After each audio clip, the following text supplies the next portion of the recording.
গান গাওয়া ছাড়া সবইতেই আমার সুবিধা হয়।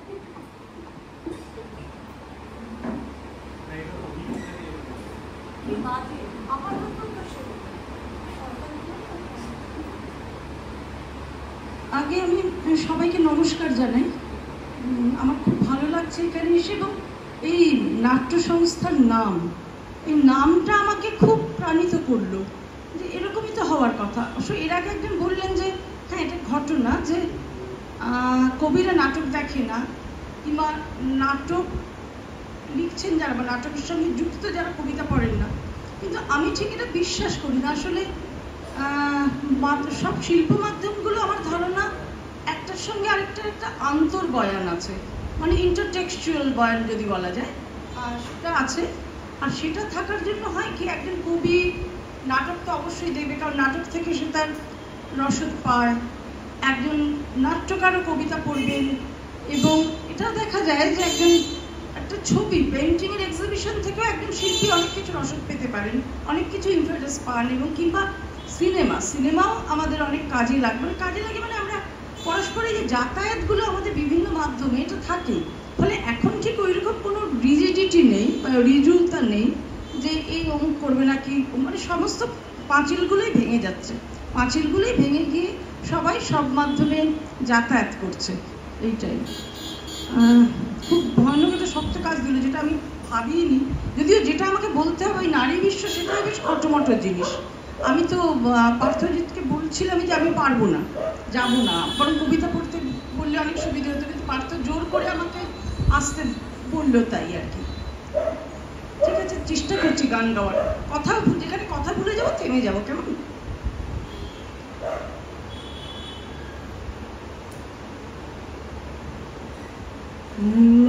তনু প্রাণ দাও, প্রাণ সখা, তনু প্রাণ দাও, প্রাণ সখা, আজি সুপ্রভাতে, তনু প্রাণ দাও, প্রাণ সখা, বিষাদ সব কর দূর, নবীন আনন্দে, প্রাচীন রজনী নাশ, প্রাচীন রজনী নাশ, নূতন উষা লোকে, নূতন প্রাণ দাও, প্রাণ সখা, আজি সুপ্রভাতে, নূতন প্রাণ দাও, প্রাণ সখা। আসলে এটা যদিও মানে সুপ্রভাত নয়, তবুও এই গানটা হয়তো নতুন কোন একটা মানে আশার আলো দিতে পারে আর কি। আমি একটা ভুল করে ফেলেছি। বিজয়দা, আপনি চলে আসুন। বিজয় সিংহ। আচ্ছা, আমি চৈতালিদি নারী বিশ্ব নিয়ে বলবেন, চৈতালিদির কবিতায় চৈতালিদির যে নারী বিশ্ব, আমি চৈতালিদির যে কাব্যগ্রন্থগুলি অতি উল্লেখ্য, আপনাদের সবার নেতারটা আপনারা জানেন, তবুও আরেকবার বলে দিচ্ছি। বিজ্ঞাপনের মেয়ে, দেবীপক্ষে লেখা কবিতা, এই রাত্রে শুভেচ্ছার, বান্ধবীর ডায়েরি থেকে, আশাই নামের সকাল, অনুবাদ পর্ব, বিষাক্ত রেস্তোরাঁ, মাথুর। আর চৈতালিদির শ্রেষ্ঠ কবিতার দেজ সংস্করণ সেটা আছে। তো এবার সরাসরি চৈতালিদির কাছে যাচ্ছি এবং আমাদের যেহেতু সময়ের সঙ্গে একেবারে তাল মিলিয়ে ছুটতে হচ্ছে, তরুণ কবিরা রয়েছে, তারা একাধিক কবিতা পড়বেন। আমি চৈতালিদিকে অনুরোধ করছি যে চৈতালিদির এই গোটা বিষয়টি অত্যন্ত বড় বিষয়, কিন্তু 15 মিনিটের মধ্যে চৈতালিদি, তাহলে তো ছাড়বো না।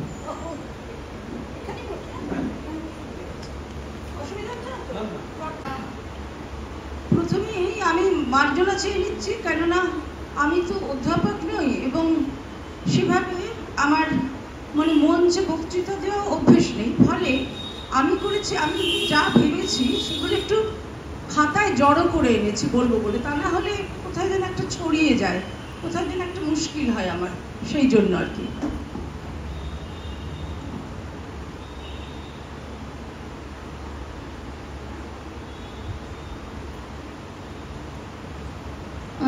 নারী বিশ্ব সত্যি বড় বিষয়। নারী বিশ্ব নিয়ে কি বলা যায়? আমার লেখায় আমি আমার যাপনের কথা বলি, আর আমার ধারণা এরকম আলাদা করে নারী বিশ্ব বলে স্পেসিফিক্যালি বলা যায় না এটাকে।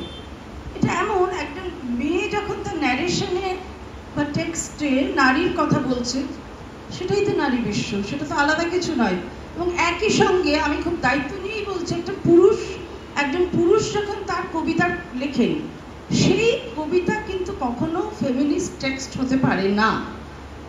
মানে তিনি যতই নারী দরদি হন বা যাই হন, একটি মেয়ে তার লেখায় যেভাবে রান্নাঘরের কথা, যেভাবে শোবার ঘরের কথা লিখবেন, একটি পুরুষ পারবেন না। মানে সেটা আমি বলতে চাইছি না যে কোনো যোগ্যতা অযোগ্যতার ব্যাপার, সেটা এমনই ব্যাপার যে সেটা হয়তো অন্যভাবে, সেটা অন্য দৃষ্টিভঙ্গিতে আসবে, কিন্তু মেয়েটির লেখা তার মেয়েটির মতোই থাকবে। যেমন আমি কখনো একটা কবিতা লিখেছিলাম, মেয়েরা তো মেয়েদের মতো কথা লিখবেই, একটা ধর্ষণের পর পরেরটির অপেক্ষা ওরাই শুধু জানে। এইভাবে একটি মেয়েই লিখবে, কেননা সে জানে এই ধর্ষণ ব্যাপারটা কি। সে কখনো বাইরে ধর্ষিতা না হয়ে ঘরে ধর্ষিতা হয়েছে, কাজে কোনো না কোনোভাবে সে ধর্ষিতা। সে স্বামীর কাছেও কখনো ধর্ষিতা, হ্যাঁ স্বামীর কাছে এইভাবে ধর্ষিতা যখন তার ইচ্ছে করে না, অনিচ্ছায় সে শরীর দেয়, সেটাও এক ধরনের ধর্ষণেরই নামান্তর। এছাড়া আরেকটি কবিতাও লিখেছিলাম, যেমন একটি পলাশ ফুটবে আমি সেই দিকে চেয়ে আছি। এটা একটা 2 লাইনেরই কবিতা ছিল। এই যে ন্যারেশন, এটাও কি একটা দর্শনের কথা বলে না? এটাও কি নারী বিশ্বকে ঘিরে চলে না, আবর্তিত হয় না? আপনারাই বলুন। যেমন দর্শন ছাড়া শিল্প দাঁড়ায় কি? আমি মনে করি, মানে এটা এখানে বলা অপ্রাসঙ্গিক হবে না, দর্শন ও সিনেমা, রাজনীতি আমাদের যাপনেরই অঙ্গ। মানে সমস্ত শিল্পেই রাজনীতি থাকে, রাজনীতি থাকা শিল্প হয় না, যা কিনা পরে ফুটে বেরোয় শিল্প হয়ে।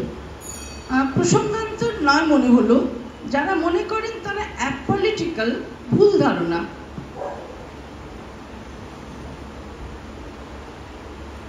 কিংবা ওরা কোনোভাবে নিজেদের আড়াল করার চেষ্টা করছেন, অরাজনৈতিক বলে কিছু হয় না পৃথিবীতে, সবকিছুর মধ্যে রাজনীতি আছে, নানান ধরনের রাজনীতি। সেটা তেমনি এই যে বলছি মেয়েদের কথা, সেখানেও কিন্তু একটা সেক্সুয়াল পলিটিক্স চলে, সর্বত্র চলে। রান্নাঘর থেকে সে যখন বাড়ি থেকে বেরোয় সেখানে, এবং যখন সে পাবলিক বাসে ওঠে সেখানে, যখন সে তার কর্মস্থলে যায় সেখানে, এমনকি কর্মস্থলে সে যখন বাড়ি ফিরে আসে কর্মস্থল থেকে, সেখানেও একটা সেক্সুয়াল ডিসক্রিমিনেশন ঘটে বটে। কারণ এবং সেখানে সব থেকে মজার কথা, সে নিজেও কিন্তু অনেক সময় বুঝতে পারে না যে তার মধ্যে কি আছে আর কি নেই। তাকে এমনভাবেই শেখানো হয় যে সে যখন বাইরে যাচ্ছে তার মানে কি, সে একটা অপরাধ করছে, বাড়ির কাজকে তুচ্ছ করে বাইরে যাচ্ছে। কিন্তু একটি পুরুষ যখন বাইরে যায়, সেক্ষেত্রে কিন্তু বাড়ির কাজকে তুচ্ছ করে বাইরে যাচ্ছে ধরা হয় না। আমি বলছি মোটামুটি এরকম একটা দেখা যায় আজও, মানে এই 2025-এও আমাদের ঘরে একটি মেয়ে যখন ফিরে আসে, সে ছুটতে ছুটতে ফিরে আসে, এবং ছুটতে ছুটতে ফিরে এসে সে আগে বাচ্চাটিকে দেখে, সে আগে চা বসায়। সে কিন্তু ধপাস করে একটি পুরুষের মতন কখনোই বসার ঘরে বসে করে টিভি চালিয়ে দেবেন না, বা আবার পরবর্তী পাড়ার আড্ডার জন্য তৈরি হবেন না, কারণ তার মধ্যে একটা অপরাধ বোধ রয়েছে, যেটা তো আমার কাজ নয়, আমার বাইরে যাওয়াটা কাজ নয়, আমার কাজ ঘরের কাজ। মানে এই জিনিসগুলি তো আমরা মন থেকে কখনো মুছে ফেলতে পারি না। আর নারী বিশ্বে তো এই সমস্ত কিছুই রয়েছে, এই সবই নারী বিশ্বে। যেমন এই প্লেটো বলেছিলেন যে ফিলোসফি বিগিনস ইন ওয়ান্ডার, আর এই বিস্ময় নমার্থক দিক আছে বা সদার্থক দিকও আছে। সে কেমন বলি শুনুন।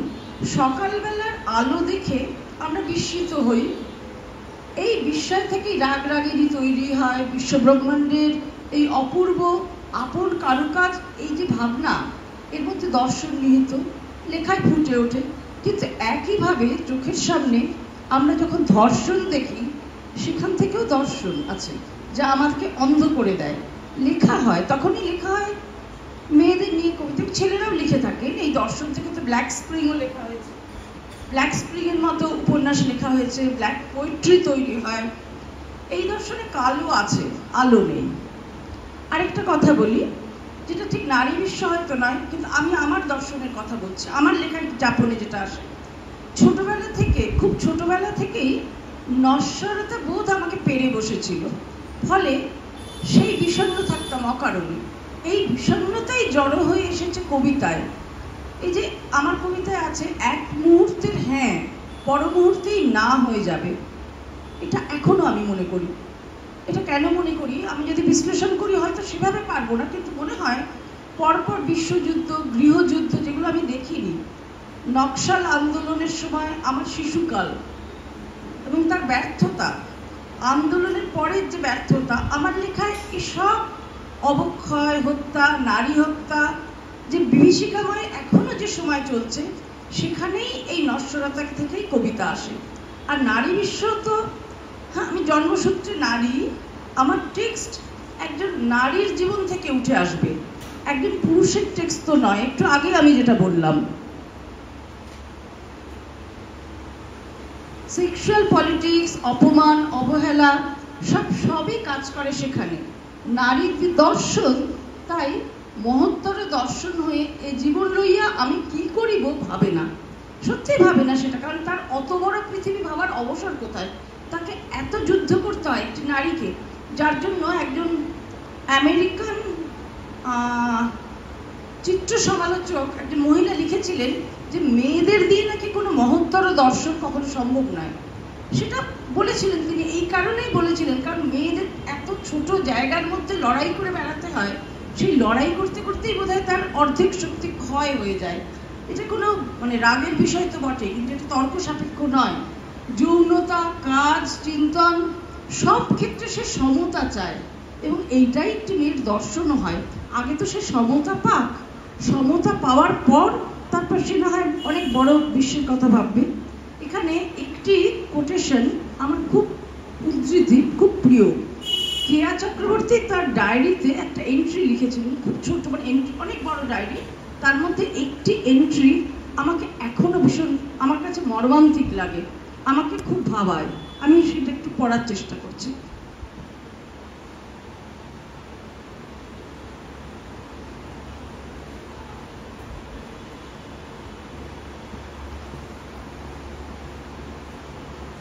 কেয়া চক্রবর্তীর ওই গদ্যাংশ। আজ সন্ধ্যায় ফিল্ম সোসাইটির একটা ছবি দেখতে যাব ভেবেছিলাম। অজিত দা বলেছিলেন অভিজ্ঞতার পরিধি বাড়াও। কি করে অভিজ্ঞতার পরিধি বাড়াবো?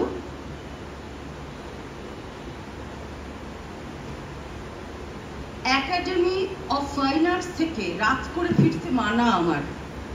অভিজ্ঞতার পরিধি বাড়ানো মেয়েদের কে চায়? তাছাড়া সময় কই? সুতরাং আমি মিসেস আর.পি. সেনগুপ্ত এঁটো পেরে চায়ের বাসন ধুয়ে সোজা স্টেজে চলে যাব। এই খুব ছোট একটা লেখার মধ্যেই কিন্তু দর্শন কনডেন্সড হয়ে আছে। এইটাই তো একটা নারীর দর্শন। নারী কি করে অনেক কিছু ভাববে, যে মেয়েকে রাঁধার পরে খাওয়া, খাওয়ার পরে বাঁধা নিয়ে জীবন কাটিয়ে যেতে হয়। হ্যাঁ, এখন হয়তো সেটা হয় না, কিন্তু বেস লাইন এটাই থাকে, রান্না, খাওয়া, খাওয়া এবং রান্না। তারপরে যেটুকু করতে হয় সেটুকু একটা মেয়ের বাড়তি, মুখে রক্ত তুলে সে সেই কাজটা করে।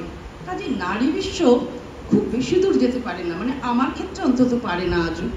ধন্যবাদ সবাইকে। নমস্কার।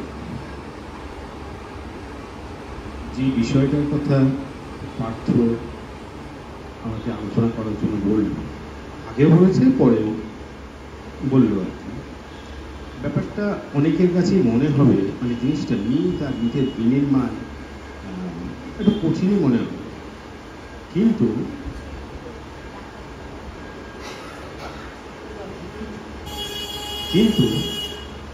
জিনিসটা কিন্তু তত্ত্বগতভাবে যিনি যাই বলুন না কেন জিনিসটা সোজা, ওটাও কঠিন না। আগে একটা কথা বলিনি, বিদেশি তাত্ত্বিকরা এই মিথের বিনির্মাণকে একটা তত্ত্ব হিসেবে কারা করতে চেয়েছে, এটা দেরিদা করেছিলেন, স্যার দেরিদা করেছিলেন, মানে বিনির্মাণটা একটা তত্ত্ব। এর আগে কিন্তু আমাদের ভারতবর্ষে এটা তত্ত্ব নিয়ে ভাবাও হয়নি, কিন্তু জিনিসটা বহু কাল ধরে আমাদের ভারতবর্ষে ঘটে এসেছে। মিথ যে ব্যাপারটা এটা কি, এটা প্রায় সবাই জানেন যে একটা সময় মানুষ, প্রাচীনকালের মানুষ সব কিছুর সঙ্গে লড়াই করতে হতো, নিজের সঙ্গে লড়াই করতে হতো, ক্ষুধার সঙ্গে লড়াই করতে হতো, বনের পশুপাখির সঙ্গে লড়াই করতে হতো, প্রকৃতির সঙ্গে লড়াই করতে হতো, সব কিছু লড়াই করে করে তাদের মনে কত কত ধারণা তৈরি হয়ে গেছিল। এই থেকে কিছু কল্পিত দেবদেবীরও উদ্ভব, যেমন বৃষ্টি যখন খুব হচ্ছে তখন তারা বৃষ্টি থেকে বাঁচতে চাইছে, তখন তারা একজন বৃষ্টির দেবতা কল্পনা করল, তার নাম হচ্ছে কি বরুণ। এইরকম নানা প্রাকৃতিক দুর্যোগ থেকে রক্ষা পেতে যেগুলো মানুষের আয়ত্তের মধ্যে নেই তার সমাধান করা, তখন দেবদেবী শরণাপন্ন হলো। এইরকম একটা সামাজিক প্রত্ন অবস্থা তৈরি হলো। এই প্রত্ন অবস্থার ব্যাপারটাই হচ্ছে গিয়ে এইবার বিদেশি তাত্ত্বিকরা এটাকে অযথা জটিল করা ছাড়া আর কিচ্ছু করেননি। যা নয় এত বেশি করে বলেছেন, বিদেশি তাত্ত্বিকদের একটা ব্যাপার আছে, তারা যত জটিল করে বলতে পারে মনে হয় যে এটা বোধহয় খুব গভীর জিনিস, আসলে মোটেও তা না। ধরুন আমি শুরু থেকে একটা বলি, আচ্ছা মিথের একটা উদাহরণ, একটা সংজ্ঞা বলছি, একজন দিয়েছিলেন, তার নাম আশুতোষ ভট্টাচার্য। আশুতোষ ভট্টাচার্য আপনারা সবাই জানেন, তিনি বলেছিলেন সৃষ্টি দুর্ভেদ্য রহস্য ভেদ করিবার কৌতূহল লইয়া অপরিণত বুদ্ধির মানব একদিন যে সকল অলৌকিক কাহিনী রচনা করিয়াছিলেন, ইংরেজিতে তাহাদিগুলো মিথ। এটা কিন্তু খুব সোজা। মিথ তো সবচেয়ে একটা ভালো কথা বলেছেন রোগাবার, বলছেন চেঞ্জিং অবজেক্ট ইটসেলফ কথাটা খুব মিথ, মিথ নিজে নিজে তৈরি হয় না, ইটসেলফ নিজে থেকে হয় ব্যাপার। যেমন চাঁদ একটা মিথ, এমন কতগুলো ব্যাপার, সর্ব জনগ্রাহ্য ব্যাপার, সবাই তাকে মানে, সে বস্তু হোক, কোনো ব্যক্তি হোক, কোনো ঘটনা হোক, সবাই তার কথা জানে এবং সবাই তার কথা মানে।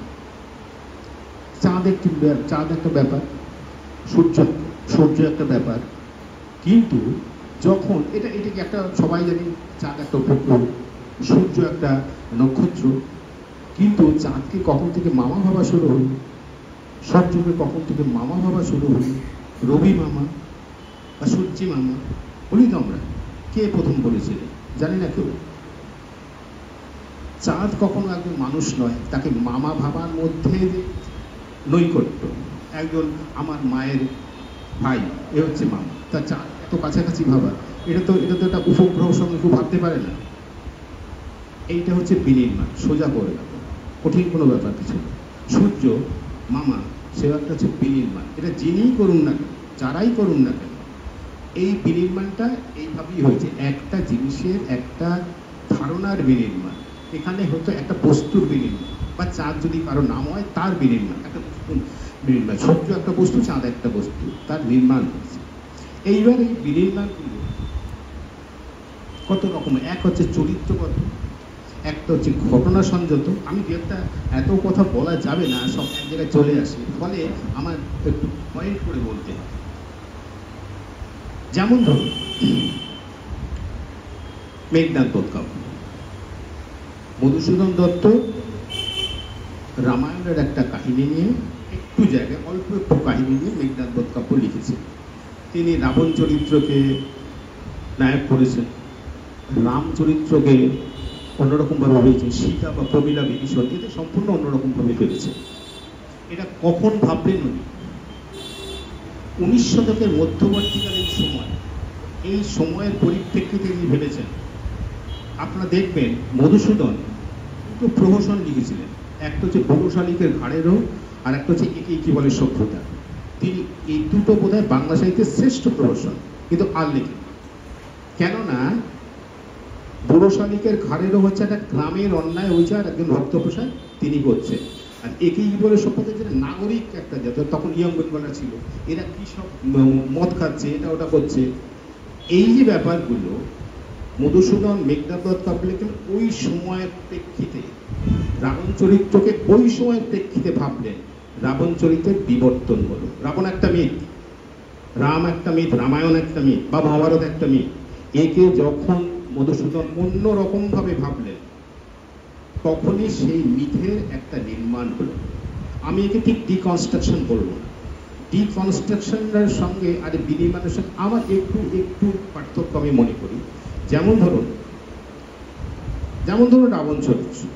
রাবণ চরিত্রকে সম্পূর্ণ পাল্টে দিয়েছেন মধুসূদন, এটা বিবর্তন। কিন্তু আমি ডিকনস্ট্রাকশন বলি, ধরুন এই বাড়িটা একটুখানি নষ্ট হয়েছে, এই বাড়িটাকে আমার একটু সারাতে হবে, কি রাস্তার একটা প্যাচ ওয়ার্ক হচ্ছে, দ্যাট ইজ ডিকনস্ট্রাকশন। কিছুটা কনস্ট্রাকশন করলাম, পুরো পাল্টে দিলাম না। যাতে যদিও ইয়েতে লেখা থাকে, কি বলে অভিধানে লেখা থাকে, বা অনেকে বলেন ডিকনস্ট্রাকশন মানে বিবর্তন, ব্যাপারটা তা নয়। যেমন ধরুন আমি একটা কথা বলি, মেঘনাদ কাব্য লেখা হয়েছিল 1861 সালে। তারও আগে 1854 সালে একটা বই লেখা হয়েছিল, বইটার নাম শ্রীরাম চরিত্র। বইটা আমার সম্পাদনায় একটা প্রকাশনা থেকে বেরিয়েছে। এই বইটা 54 পাতার। এই বইটা লেখা হয়েছিল 1854 সালে, মেঘনাদ কাব্যেরও আগে। এখানে রাখাল দাস হালদার, যিনি বইয়ের লেখক, তিনি বলছেন যে রাম চরিত্রটাকে তিনি একটি সাধারণ চরিত্র হিসেবে ভেবেছেন, কোনো দেবতা কিচ্ছু নয়। রামের মৃত্যু হয়েছে সীতার বিরহে, তিনি আর বেঁচে রইলেন না, রাম পঞ্চবটি গিয়ে দেবতাদের নমস্কার করছেন। এই যে সাধারণ মানুষ যেভাবে করেন, রাখাল দাস হালদার ঠিক ওইভাবে ভেবেছে। এর আগে রাম তো নররূপী নারায়ণ, তিনি তো দেবতা। এই রামের যে ইমেজ সবার ক্ষেত্রে একই, সারা ভারতবর্ষে, অন্য দেশের কথা বাদ দিলাম, কিন্তু তাকে রাখাল দাস হালদার ভাবতেন একজন সাধারণ মানুষ হিসেবে। এটা কিন্তু 1854 সালের কথা। 1861 তার পরে, মধুসূদন তার পরে ভেবেছেন। যেমন আর তার পরবর্তী যদি আসে, শাওলি মিত্র নাথপতি অনাথবোধ করেছিলেন। শাওলি মিত্র যেভাবে বলেছিলেন নাথপতি অনাথবোধের কাব্য কি বিনির্মাণ নয়? তারপর যেমন ধরুন কর্ণকুন্তী সংবাদ, কর্ণের যে চরিত্র, রবীন্দ্রনাথ যাকে যেভাবে করলেন, কর্ণকুন্তী সংবাদ কি বিনির্মাণ নয়? কর্ণকে বিনির্মাণ করো না, কুন্তিকেও কি বিনির্মাণ করা হলো না আলাদাভাবে? এটা এক ধরনের, এবং এটা আমি বারবার বলতে চেষ্টা করছি, পুরোটাই কিন্তু সমাজের নিরিখে। সমগ্র পার্থ আমার সঙ্গে একমত হবে যে সমাজের প্রেক্ষিতে এই নির্মাণগুলো মানুষ করে। That is not itself myth, itself নিজে নিজে তৈরি হয়, কিন্তু বিনির্মাণ কেউ না কেউ করেন, তবে গিয়ে সেটা নির্মাণের পরবর্তীকালে একটা ব্যাপার থাকে। হ্যাঁ বলুন। অরুণাংশুদাকে মানে অরুণাংশুদার সঙ্গে কথাই হয়েছিল যে এই বিষয়টা এরকমভাবে এগোবে। অরুণাংশুদা বলতে বলতে একটা কথা বললেন যে রামায়ণ মহাভারত মিথ, এটা আপনি বললেন। এখন এই রামায়ণ মহাভারতের মধ্যে যে রূপক সত্য, ধরুন সীতা, হলকর্ষণ, লবকুশ, নবকুশ, এই যে গোটা বিষয়টা, এটা মানে আমাদের ভারতীয়, আমি যদি আরো প্রাচ্যের সংস্কৃতি বলি, আমাদের সংস্কৃতিতে যা মিথোলজি পাশ্চাত্যে, সেটা হিস্ট্রি তো নয়।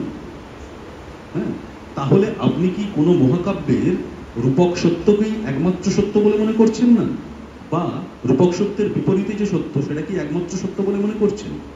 মানে এই বাইনারিটা তো কোথাও একটা গিয়ে তার খণ্ডন হওয়া দরকার। এর কিন্তু আলোচনাটা অন্যরকম। আমি যে মিথের আলোচনা করছি, এটা একটা প্রতীকী, সীতা প্রতীকী, চাষের প্রতি মানে কি ফলের কথা বলবে আর কি, ফলের মাথায় উঠে এসেছিল, সেই জন্য তার নাম সীতা হয়েছে। লাঙ্গলের ফলাটার নামও সীতা। ফলে এই যে ব্যাপারগুলো, এই যে ব্যাপারগুলো তৈরিগুলো, এটাও কিন্তু মানুষের তৈরি, এটাও মানুষের তৈরি।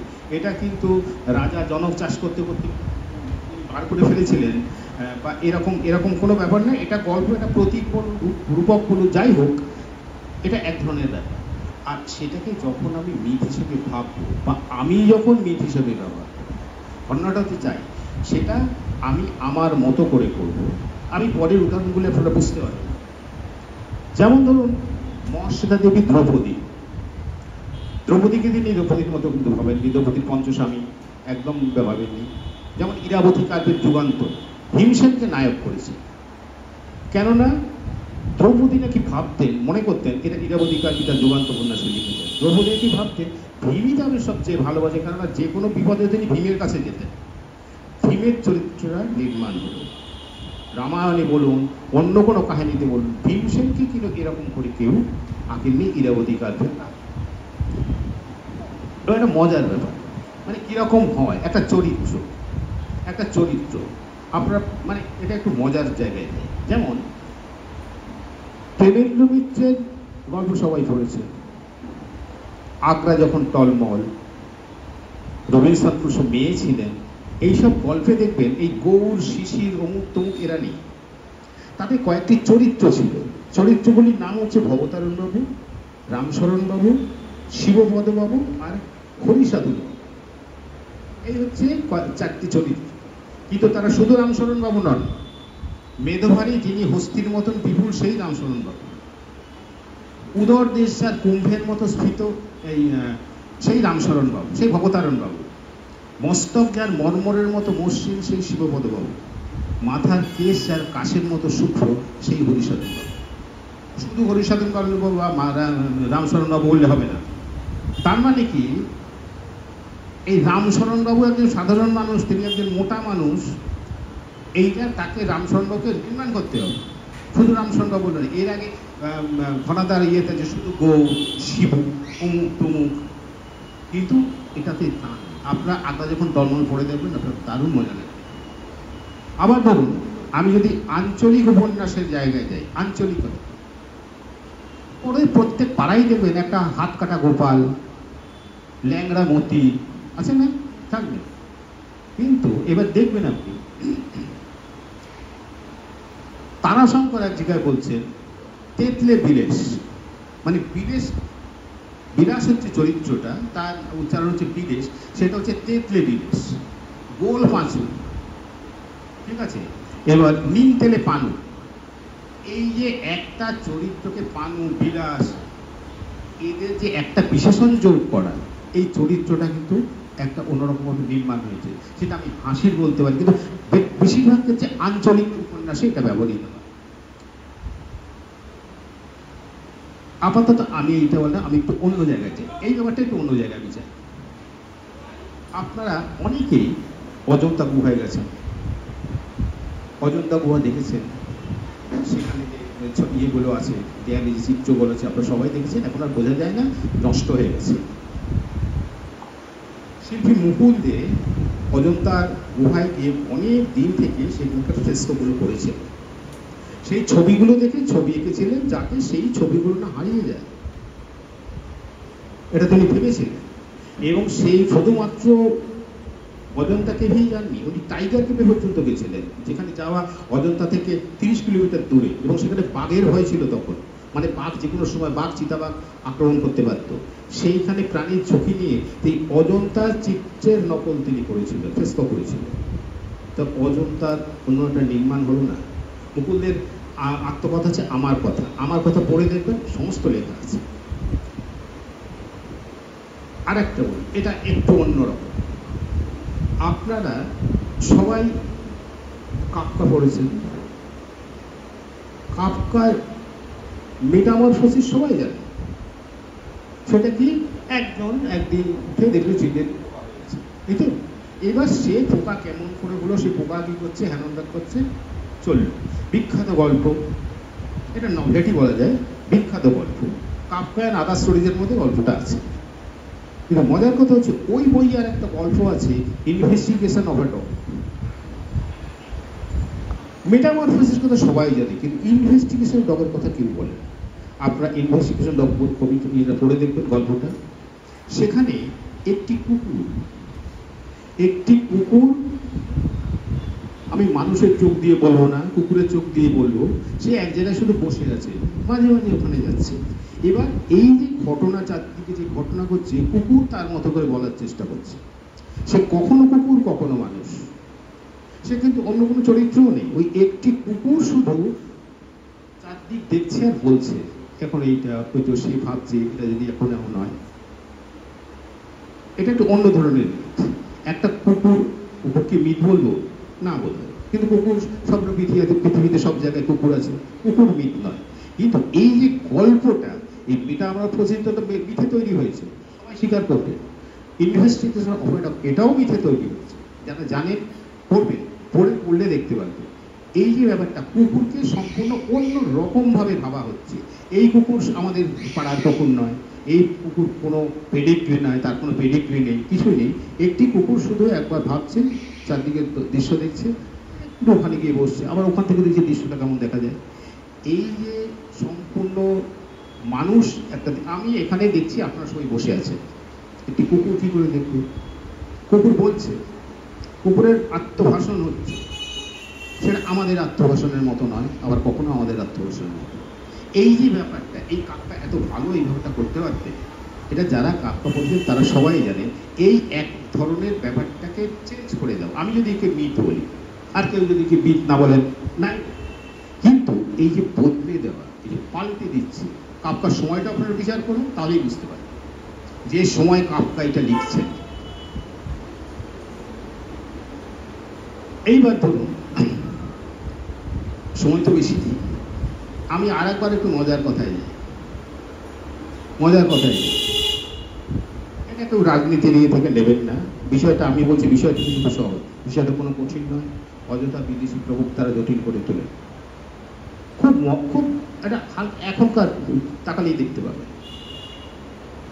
এই যে বিভিন্ন স্টেশনের নাম, মেট্রো স্টেশনের নাম, রাস্তার নাম পাল্টে যাচ্ছে না। যেমন ধরুন মোগলসরাই স্টেশনের নাম দীনদয়াল উপাধ্যায় স্টেশন হয়েছে, কেন, কে করলেন?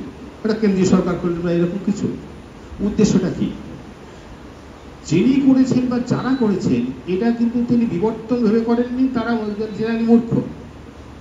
আমি মিথের নির্মাণ করছি দীনদয়াল উপাধ্যায় বা মোগলসরাই স্টেশন, একটা বিষয় সবাই জানে মোগলসরাই স্টেশনের কথা, কিন্তু তার নাম দীনদয়াল উপাধ্যায় করার মানে একটা অন্য উদ্দেশ্য কাজ করে। নির্মাণ হলো অন্যরকম, নির্মাণ হলো স্টেশনের নামের নির্মাণ, স্টেশনের নির্মাণ যাই হোক, কিন্তু তিনি না ভেবে এটা করলেন, মানে অশিক্ষাপ্রসূত একটা ব্যাপার। তেমনি ধরুন কিছু কিছু জায়গায় এই নাম বদল সফল হয়, যেমন ওই একটা স্টেশনের কথা বললাম। আবার দেখুন আমাদের এখানে এত মেট্রো স্টেশনের নাম বদল হয়ে গেল, হলো তো? মেট্রো স্টেশনের নাম বদলের প্রয়োজনটা কি? আমি যদি একটা জায়গার নাম ছিল গড়িয়া, তার একটা স্থান নামের গুরুত্ব আছে, একটা জায়গার নাম ছিল বাঁশদ্রোণী, সেখানে একটা স্থান নামের গুরুত্ব আছে, আমি সেটাকে পাল্টে গীতাঞ্জলি কি মানসী মহুমা এসব করলাম, করার উদ্দেশ্য অন্য, রাজনৈতিক ফায়দা বা যাই হোক না কেন, কিন্তু হ্যাঁ যাই হোক নামে হবে না, গীতাঞ্জলি যাই হোক, গীতাঞ্জলি তো হয়েছে, তা গীতাঞ্জলির মেয়েদেরও নাম, একটা বইয়েরও নাম, যাই হোক ঠিক আছে। কিন্তু আমি এই নারী পুরুষের জায়গায় আমি যাচ্ছি না, আমার সাবজেক্ট আলাদা। তো ব্যাপারটা হচ্ছে এরা এভাবেই এটা করছে, বিনির্মাণ কিন্তু হচ্ছে, অন্য রকমভাবে হচ্ছে। এইবার আগে টালিগঞ্জ ছিল মহানায়ক উত্তম কুমার, টিকিট কাটতে গেলে এখন শুধু মহানায়ক উত্তম কুমারই বলতে হয়, অনেকে ভুল করে বলে ফেলেন। বিধাননগরের নাম ছিল উল্টোডাঙ্গা, এখন অনেক বাসে চাপলে বলে উল্টোডাঙ্গা যাবো বলে। এই যে ব্যাপারগুলো, যেমন রুবির মোড়, রুবি হাসপাতালের নামে ওইটা হয়েছিল। পরবর্তীকালে আরেকটি হাসপাতাল তাদের নাম জাহির করার জন্য সেটা একটা নাম প্রচার করার চেষ্টা করলে সফল হলো না। সেটা কি? ডিসান নামে একটা হাসপাতাল হয়েছিল, আচ্ছা এটা ডিসান, এবার তারা বলতে চাইলো এটা ডিসানের মোড়, বললো তো, সফল হলো না। কোথাও কোথাও সফল কোথাও কোথাও সফল নয়। যেমন ধরুন, তারপরে আবার অনেক মজার ব্যাপার হয়েছিল, পিসানেও সন্তুষ্ট হলো না, বলে ওটা রবি ঠাকুরের মোড়। কেউ রবি ঠাকুরের মোড় বলে, এক সবাই রবি বলে, তার মানে এই বিনির্মাণ সফল হলো না। বিজয় সিংহ, মানে আমি কিন্তু একটা অপরাধ করেছি বলা যেতে পারে, যে আমাদের অগ্রজ তিনজন তাদের কাব্যগ্রন্থের নাম আমি লিখে নিয়ে এসেছি আপনাদের সবারই সুবিধার জন্য। আমি আমাদের পরের সময়ে যারা লিখতে এসেছেন তাদের অনুরোধ করব যে তারা কবিতা পড়ার আগে তাদের প্রকাশিত কাব্যগ্রন্থের কয়েকটির নাম যদি উল্লেখ করেন তাহলে খুব ভালো হয়। বিজয়দার মানে আমার অত্যন্ত প্রিয় কবি বলাই বাহুল্য। বিজয়দার কবিতার মধ্যে একটা অদ্ভুত সুন্দরের খোঁজ আছে, শিল্পের খোঁজ আছে, এবং আমি বারবার বিজয়দার কবিতা নিয়ে যখন ভেবেছি তখন মনে হয়েছে যে শিল্পের যে আত্মভ্রূণের কান্না, এটা বিজয়দার কবিতায় অদ্ভুত রকমভাবে আছে। তো বিজয় সিংহের যে কবিতার বই প্রেমিক প্রণীত, নীল হারমোনিয়াম, প্রলয়ের 5 মুহূর্ত, সন্ধ্যের পরের কবিতা, কবিরের সঙ্গে 4 ফরমা, অতটা মধুর নয় কেকা, ছায়াছবির গান, এই কবিতাগুলি কাব্যগ্রন্থগুলি বিজয়দার অত্যন্ত গুরুত্বপূর্ণ, এবং এর বাইরেও বিজয়দার আরো বিস্তারিত কাজ আছে। আমি বিজয়দাকে অনুরোধ করছি কবিতা পড়তে। আমি যে কবিতাগুলো পূর্ব বলেছিলাম তার থেকে একটা দুটো বাদ দিয়ে, এই ম্যাম বললেন ঘটনার কথা, আমার মাথার মধ্যে ঘুরছে, সেটাই ঘুরছে যে কি ভয়ঙ্কর। আমি চৈতালিকে বলছিলাম গায়ে কাঁটা দিচ্ছে, এবং উনি যে বললেন পিতৃতন্ত্রের ব্যাপারটা, মেঘনাদবধ কাব্যে এত প্রোগ্রেসিভ। তো এক দুটো কথা বলছি, সেখানেও দেখবেন প্রমিলা বাজিছে ঘুঙুরু বালি ঘুনঘুনু করে, সে রামচন্দ্রের সেনাবাহিনীর বুহ বেদ করে চলে যাচ্ছে। কারণ কিন্তু একটাই, তার দ্বৈতের সঙ্গে মিলিত হওয়া, আর কোনো কারণ নেই। বীরত্বটা কিন্তু ওখানে। সীতা আর তার নস্টালজিয়ায় আক্রান্ত, কিন্তু সীতার মধ্যেও যে বিশাল কিছু মহত্ব আরোপ করেছেন মধুসূদন, সেরকম ঘটনা কিন্তু ঘটেনি।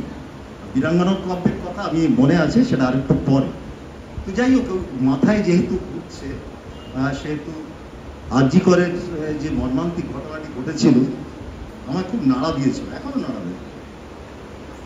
এই প্রসঙ্গে আমি আগে ওই একটি কবিতা, ওই প্রসঙ্গে আমি একটা কবিতা লিখেছিলাম, একটা কবিতা বলে তারপর আমি আর দুটো কবিতা বলি। অন্ধকার চতুর্দশ। অন্ধ মোষ তার পিঠে আমার আচ্ছন্ন বোন, গাছ সরে টিলা সরে মাটি পাল্টে নেয় শাড়ি চুড়ি টিপ।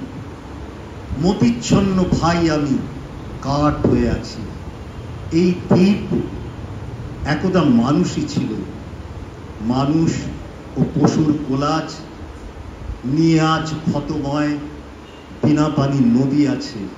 নদী বুক উপড়ে হাহা করে, মরা মাছেদের ঠোঁটে মুখে বিষ, প্রেমে বিষ, প্রেম থেকে কালো ক্ষতের অসুখ ছড়িয়েছে পাখি দেহে, পাখি থেকে অন্ধে বধিরে।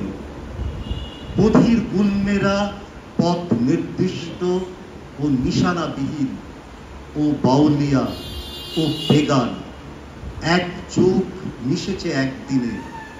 অন্ধের জ্বলন্ত এই একদিন নৈশব্দে জড়িয়েছি।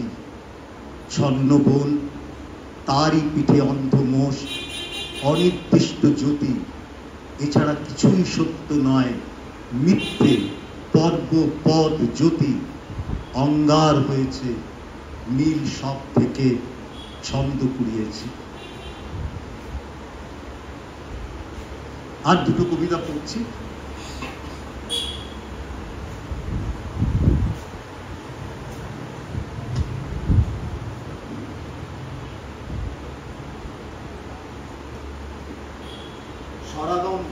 সরাগম ভার্সান পাল্টায় আমার এই সাম্প্রতিক কাব্যগ্রন্থ থেকে প্রথম কবিতা।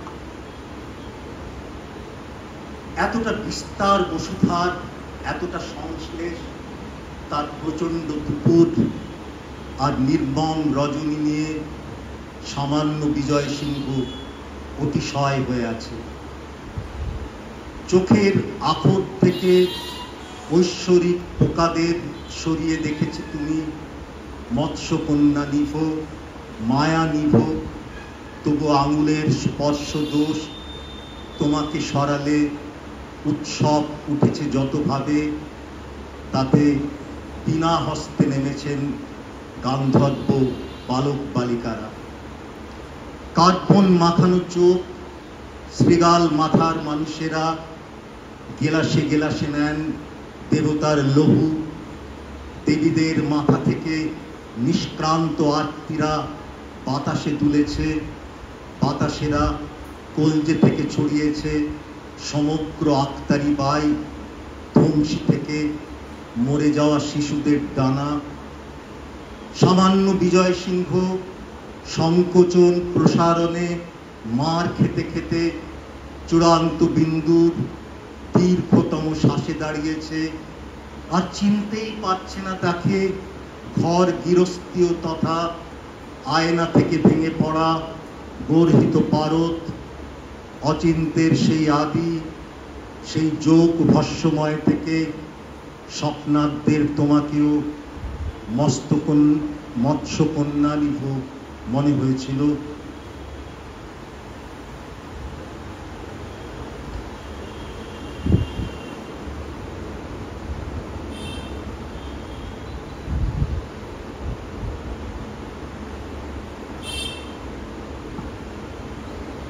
তৃতীয় কবিতা। চোখে আছে আকাশ এ অসময়ে বিষাক্ত, ও সম্পূর্ণ একক আমি অসম্পূর্ণ সমষ্টির হয়ে পশুবৎ কুকুর হয়েছি। তোমার ইউটেরাস ও সংকীর্তিত স্তন স্ফীত হয় মৃত্যুবোধ থেকে। অর্থহীন এ জীবন ম্যাজিক দেখায়, সর্বার্থ সাধক জেনে মাটির নরম ছুঁয়ে আছি। যত রক্ত বৃষ্টি ছড়িয়েছে চিড়িমার গোল পার্ক তাকে পদ্ম আর সাপ করে বশীভূত পাহারায় রাখে। শিকারী ফেরার কালে দণ্ডবধ, শিকারী ফেরার কালে পশুবধ ঝুঁকেছিলে তুমি। শিকারীর রক্ত ধোয়া ভরে আজ জন্তুবধ কুকুর হয়েছি। দূরে রবার গাছের ফুল ফোটার আগেই তোমার অতীব্র স্তন ও জীবন্ত ইউটেরাস এতটাই স্ফীত হয়েছিল, কবিদের মৃত ঘর অঘোর জ্যোৎস্নায় জ্বলে ওঠে।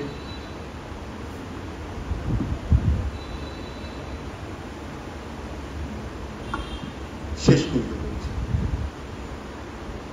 তুমি অসীম ও সোহাগী মালভূমে ছড়িয়েছ রতিহস্য যৌন হাস, অহেতুকি বেড়ালের রোম। সারি সারি আর্তনাদ দেশলাই বাক্সের মধ্যে ভরে রাখছি ক্রমে। অতিক্রান্ত সকালকে বলেছি ভোর, নিশীথ সমীরে দ্বীপ নিভে গেছে মম ঘন। জুন চাষি যুবতীরা একবার দেখেই মুখ ফিরিয়েছে হেতু। আদি লন্ডাদের নাচ সমাজ স্বীকৃত হয়েছিল। অবলার মাই বাপ সবলের থানেদার তুমি। ভুবনে তোমার এই চুল্লি মুখে যারা মাথা বাধ্যত ঢোকায়, তারা জানেই না এ দেহ দেহাতীত আগুনের খেলা হয়ে যায়। সেইভাবে অতি ঊর্ধ্বে অনূর্ধ্ব 26 পোকা ভরে চক্রের আবর্ত ছায়া সেইভাবে মনসুনের পিছু নিয়েছিল বজ্র বিদ্যুৎ সহ বঙ্গীয় নিম্নচাপ নীল জলপথ। পা চালানোই আমার নিয়তি মোজেশ, তরলেরা তোমাকে মানেনি।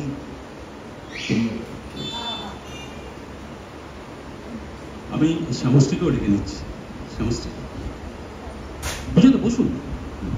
ঠিক আছে।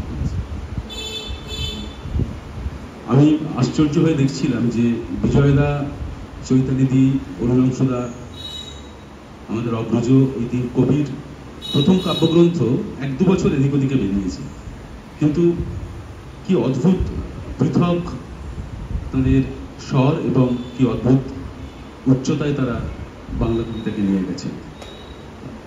সুদীপ চট্টোপাধ্যায়, সুদীপ বাঁকুড়ার ছেলে। সুদীপের কবিতায় যে নিমগ্নতার ছাপ আমি পেয়েছি, সেটা বহু বছর ধরে সুদীপের কবিতা আমি পড়ছি। আমি সুদীপকে কবিতা পড়তে অনুরোধ করছি। সুদীপ, তার আগে তোমার প্রকাশিত কয়েকটি কাব্যগ্রন্থের নাম তুমি উল্লেখ করো। ধন্যবাদ পার্থজিৎ, শুভেচ্ছা জানাই সবার পক্ষে। আমি 4টে ছোট ছোট লেখা পড়ব। আমার এখনো পর্যন্ত 8খানি কাব্যগ্রন্থ আছে, 8টি। প্রথম কাব্যগ্রন্থের নাম যেখানে ভ্রমণ রেখা, আর এখনো পর্যন্ত শেষ কাব্যগ্রন্থের নাম এ পরবাসী। আর আমি যে বই থেকে আজ 2টো লেখা পড়ব, বইটির নাম আহার লিপি। প্রথম লেখার নাম প্রার্থনা। লেখা থেকে দূরে আছি, কথা থেকে। মাঝে মাঝে মনে হয় সমস্ত লেখার ভেতর কিছু ত্রুটি রয়ে গেছে, সমস্ত কথার ভেতর। আমি তো তেমন কেউ নই, আমরা তেমন কেউ নই। কোনোদিন দিন শেষ হলে সন্ধে আসে না। দিন ও রাতের মাঝে সেই সব দিনে আমাদের বাক্যগুলি ক্ষুধাতুর থাকে। একান্ত অন্যের কাছে এমন প্রণতি, লেখা থেকে, কথা থেকে, যেন বা অন্য থেকে সেই সব দিনে ঝরে পড়ে রক্ত, ক্ষত, ঋণ সহ যাবতীয় লেখাদের ত্রুটি।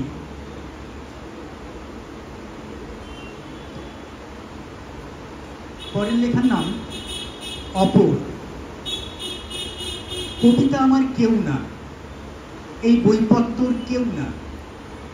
আমি তো সবান্ধব চুপ করে বসে থাকি চায়ের দোকানে, ঠেলা গাড়ির সামনে, রাস্তার আড্ডায়।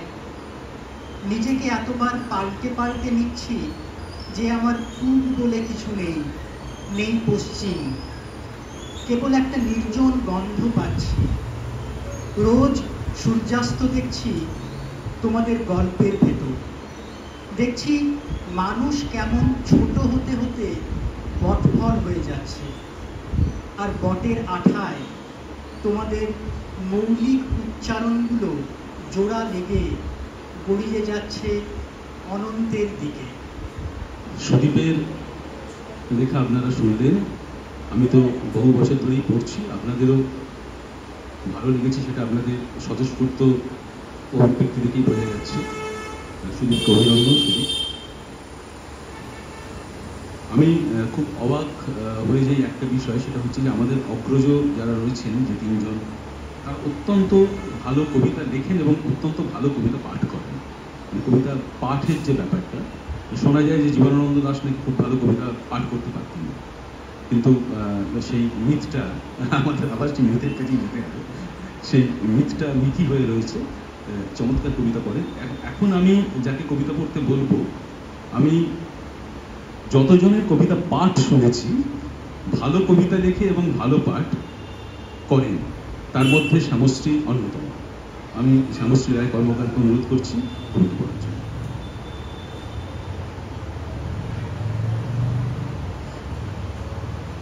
প্রথমে এরকম বললে কেমন একটা নার্ভাস লাগে না?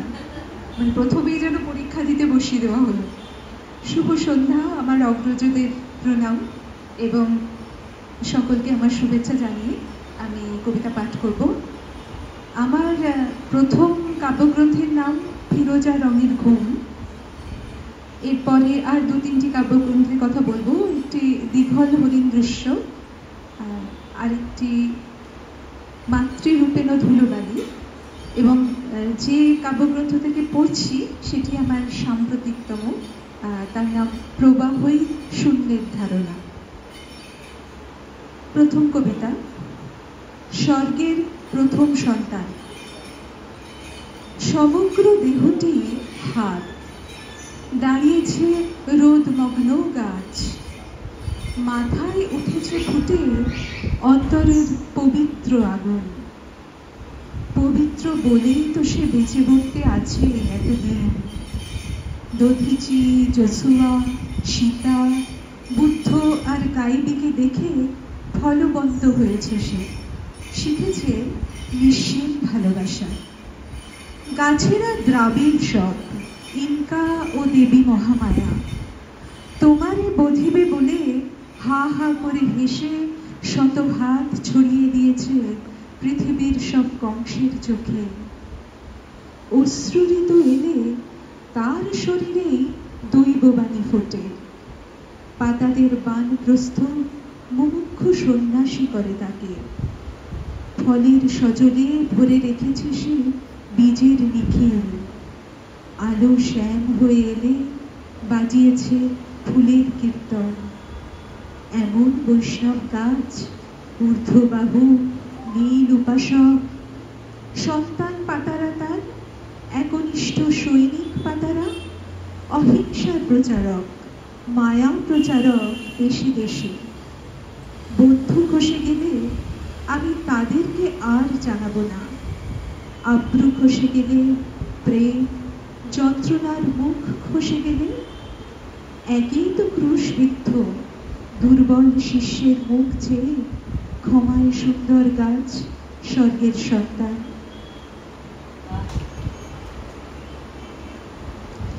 দ্বিতীয় কবিতা বিশ্বরূপ। লোকটি নুন পায়ে বসে আছে, শরীর আটক কৃষ্ণ, হলদে হয়েছে খাটো ধুতি। দেখি তার দুপায়ের নুন ধুতে ধুতে সমুদ্র হয়েছে কালো।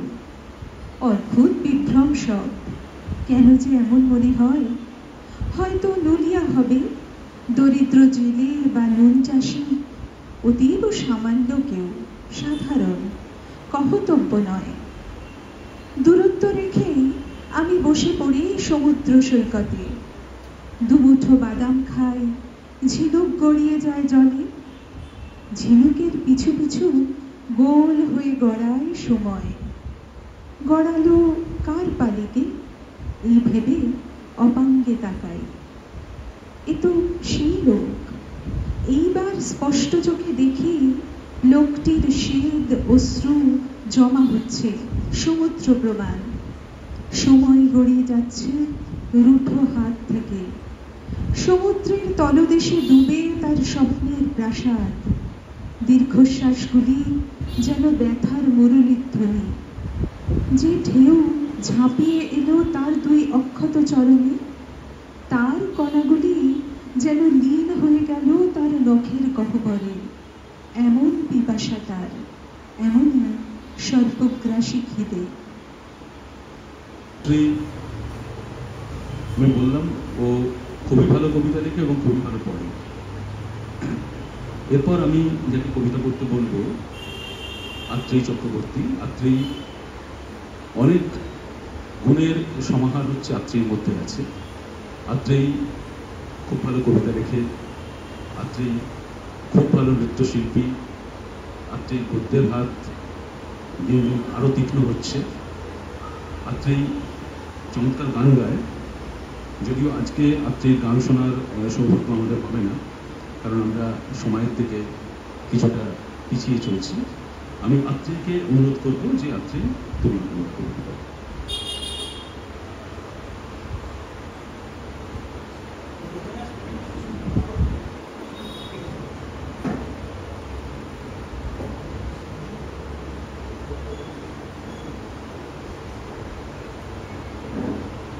সকলকে শুভ সন্ধ্যা।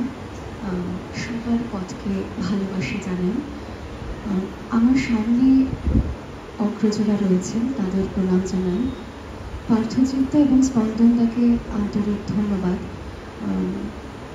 আজ এখানে কবিতা পাঠ কীরকম একটা স্কুলে ক্লাস করার মতো বা পরীক্ষা দেওয়ার মতো মনে হচ্ছে, কারণ পার্থচিত্তা আমাকে একেবারে ফ্রক পরা বয়স থেকে দেখেছে। পার্থচিত্তা আমার প্রতিবেশী তো বটেই, পার্থচিত্তা আমার মাস্টার মশাই, আমি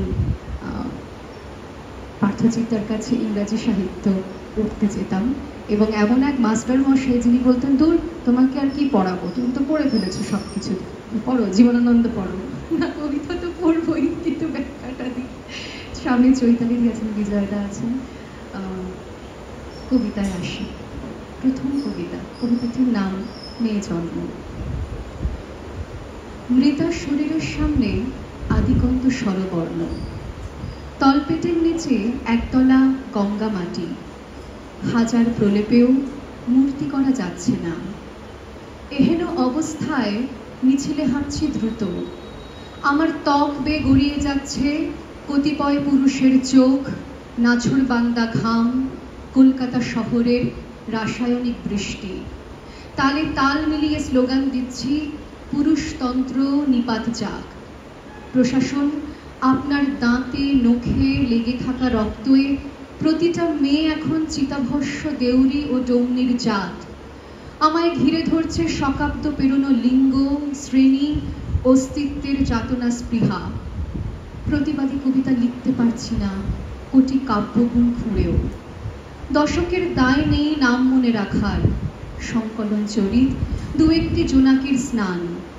তবু গলা ছেড়ে ডাকছি, ও বিলকিস, বিলকিস বানো আমার, ও আমার শস্য সুফলা সন্দেশ খালি, নিহত কামদুনি, বুকের ছোট্ট তিল আসিফা, এসো হে মনীষা বাল্মীকির রক্ত জিহ্বা। আহ, ছুঁড়ে দাও দুরন্ত ট্রাপিজের খেল ও খনার স্পর্ধা। লাশের স্তূপ সেজে বসে আছি চায়ের দোকানে, অচেনা একটি মেয়ে এসে ছাতা ধরেছে মাথায়। এটুকুই ঘর আমার, দেশ, শহর, পাড়া, গাঁ, নয়নাভিরাম। অজস্র জনির ওপারে জনি, কাঁটা, জোড়া, সেলাই ভোর। হরিণ শাবকের মতো ঘন হয়ে দাঁড়িয়ে আছে সারি সারি ব্যারিকেড, মাথার উপর ভেজা ত্রিপল, খানিক উপরে ফ্লুরোসেন্ট সূর্য।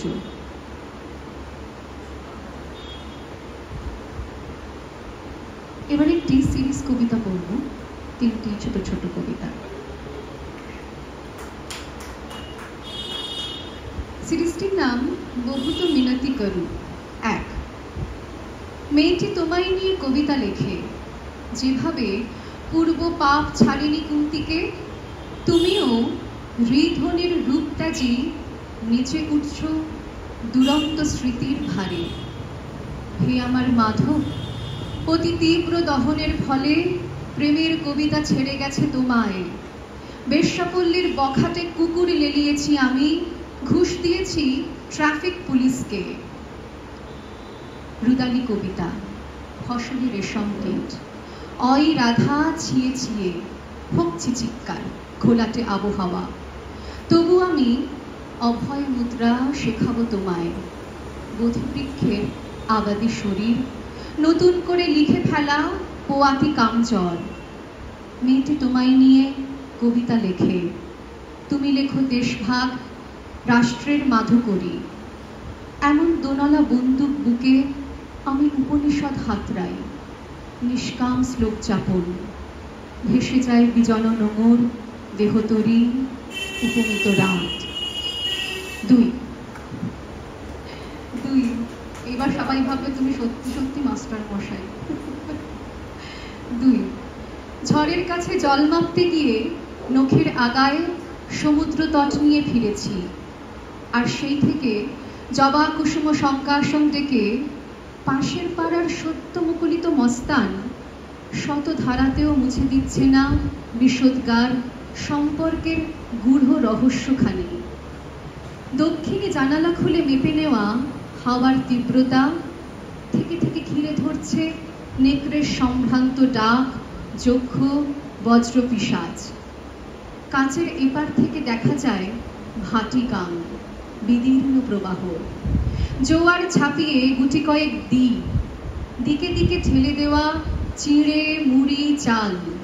সে আসলে আমারই আঙুল, তদুপরি দৃশ্যের খোঁয়ার, উদরস্থ করা পাকা ঘর, মায়া, ধূর্ত রাজনীতি। তুমি তো জানোই মাধব, আমি একটি সুখী মানুষ। যেভাবে সপাট পাথর, নদী নালা, পিপাসাহীন জ্বর, একজন হতে গেলে যতটুকু বঞ্চিত ত্রিপল, বৃহত্তর শোকাবেশ, সেসবও শিখিনি কিছু। ত্রাণ শিবির হচ্ছে অমৃতা ভট্টাচার্য। অমৃতা এ সময়ের অতি উল্লেখ্য তরুণ কবি। শুধু কবি নয়, অমৃতার গদ্য, উপন্যাস এর একটা বড় জগৎ আছে। আর অমৃতা একজন একাডেমিশিয়ানও বটে, একটি বিশ্ববিদ্যালয়ে পড়ায়। ওকে পরশুদিন যখন ফোন করছি, ও বলছে যে আমি মণিপুর বিশ্ববিদ্যালয়ের একটা সেমিনারে গেছে। তো আমি ভাবছি যে মণিপুর বিশ্ববিদ্যালয়ের কলকাতা ক্যাম্পাস কোথাও গেছে নাকি? না, ও ইম্ফলে গেছিল এবং ইম্ফল থেকে উড়ে কলকাতায় ফিরে আমার সঙ্গে কথা হচ্ছে। ভীষণ ব্যস্ত, ও অনেকটা দূর থেকেও এসছে। এবং অমৃতাকে একটু বলবো যে মাইকটা ব্যবহার করার সুবিধার জন্য অমৃতা এদিকে চলে এসো। অমৃতাকে আমি অনুরোধ করব যে 4টি কবিতা পড়তে, এবং কবিতা পড়ার আগে ওর যে কাব্যগ্রন্থ এবং গদ্যগ্রন্থগুলি প্রকাশিত হয়েছে তার কয়েকটি নাম ও আপনাদের সবার জ্ঞাতার্থে যদি বলে দেন। ধন্যবাদ পার্থচিতা। শুভ সন্ধ্যা সবাইকে। আমার সামনে যারা বসে আছেন তাদের মধ্যে অনেকেই আমার প্রিয় কবি, সঙ্গে যারা আছেন তারা তো বটেই। আমি বেশ অনেকটা লেট করে ফেলেছি, অনেক দেরি করে ফেলেছি আসতে। সেটা ট্রাফিকের জন্য হয়েছে, রানকনির দিক থেকে আসছিল। আমার 7টি কবিতার বই বেরিয়েছে এখনো পর্যন্ত, প্রকাশিত হয়েছে। প্রথম কবিতার বইয়ের নাম আমরা সবাই পালক আঁকি। ঠিক আছে, প্রথম কবিতার বইয়ের নাম আমরা সবাই পালক আঁকি। তারপর পাইন ঘাটসিঁড়ি আর শ্রীহরের গল্প, একটি কবিতার বই যেটি আমি রাজনৈতিক প্রেক্ষিতে লেখার চেষ্টা করেছিলাম। এরপর আছে ঘর বাড়ছে শ্বেত বামনের, ও অস্পৃশ্য ও আশ্চর্য, এবং তারপর রজস্বলা। অবশ্যই বাংলাদেশ থেকে একটি কবিতার বই প্রকাশিত হয়েছে, সেটির নাম সন্ন্যাসিনী রায়। আমার একটি ছোট গল্পের গল্প সংকলন প্রকাশিত হয়েছে, সেটির নাম অঙ্ক জন্ম ও অন্যান্য, এবং 2টি উপন্যাস এখনো পর্যন্ত, ডমরু এবং ধর্মাতীত।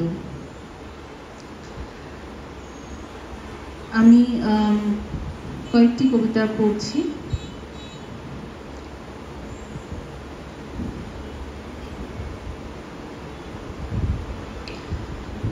প্রথম কবিতা, নেই। যার কারণে ক্ষতি তার গল্প অন্য ধারায়, সে বাঁক ধরে হাঁটতে গেলে রাস্তা হারাই। যে কটা সন্দেহ ছিল খাঁচায় ভরে পোষ্য আমার মানিক, 2-4 দানা ছোলার সঙ্গে ঘুমের ওষুধ দিই। প্রতিধ্বনি যার এত ভয়, ছায়ার মধ্যে হাওয়ার মধ্যে কান্না তো জল। এই সাধনায় ফল পেয়েছি, তরল রেখায় হাঁটতে পারি, পা ডোবে না। যেমন বলি হবার আগে শক্তি জমে খাঁড়ায় হাঁড়ি কাঠের মুখে দেনায়। কার জীবনী পড়ছি বলো? 1,21,004তম বই, ফিরছি পাতায়। কিছুটা মদ, কিছুটা পশু, শব্দ কিছু, চিহ্ন মাত্র। নদী কি তবে পেশাই ছিল? মনে পড়ল, ধুলোর ওপর শহর ভাসে, ধুলোর নিচে আধ খাওয়া এক কমলা লেবু। নিজের কক্ষে ঘুরতে ঘুরতে হোঁচট খেয়ে নিমিত্ত রূপ এমন নিজের হয় কখনো? কক্ষ বোঝে, অন্য কোনো কক্ষ খোঁজা রোজই। কক্ষ বোঝে, অন্য কোনো কক্ষ কোথাও নেই।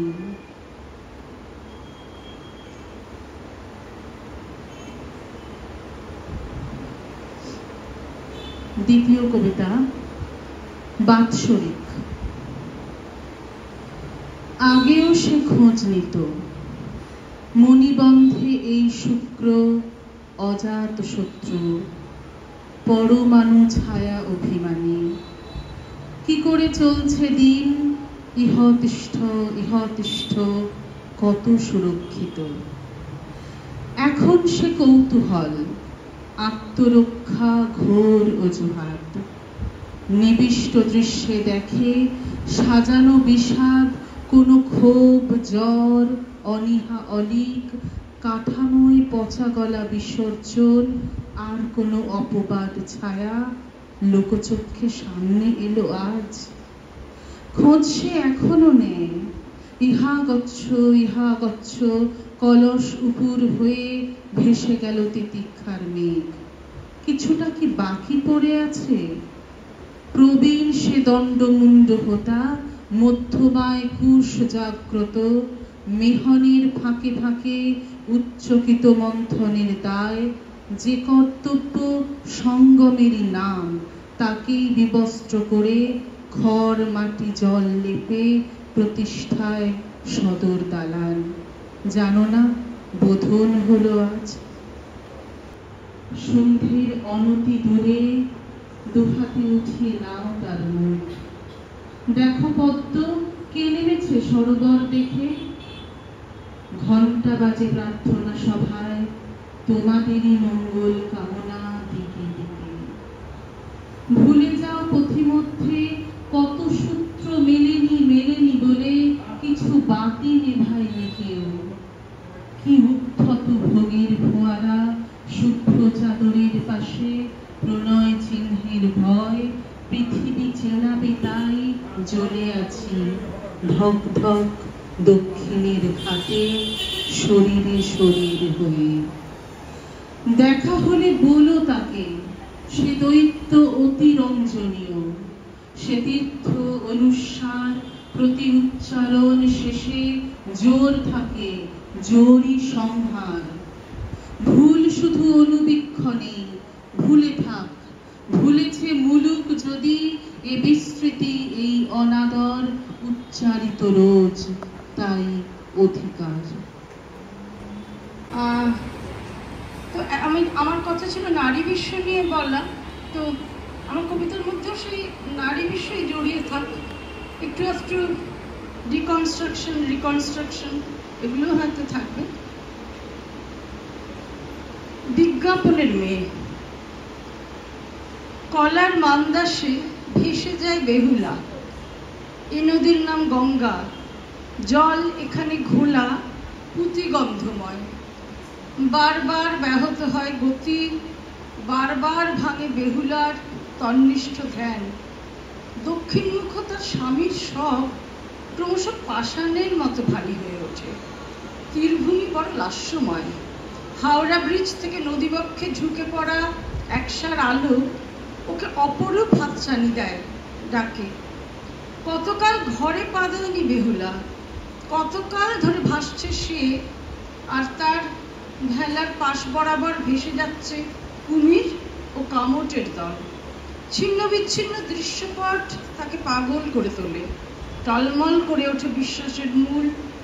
জলে, স্থলে কিংবা অন্তরিক্ষে তার মানুষটিকে প্রাণ ফিরিয়ে দেওয়ার জন্য আজ আর বসে নেই কেউ। লৌকিক এই বেষ্টনী, যা তাকে দেবী মহিমায় বন্দিত করে এসেছে এতকাল, দুহাতে সেই ঘোর সরিয়ে উঠে দাঁড়ায় বেহুলা। পরম সন্তর্পণে স্বামীর শবদেহটি নামিয়ে দেয় জলে।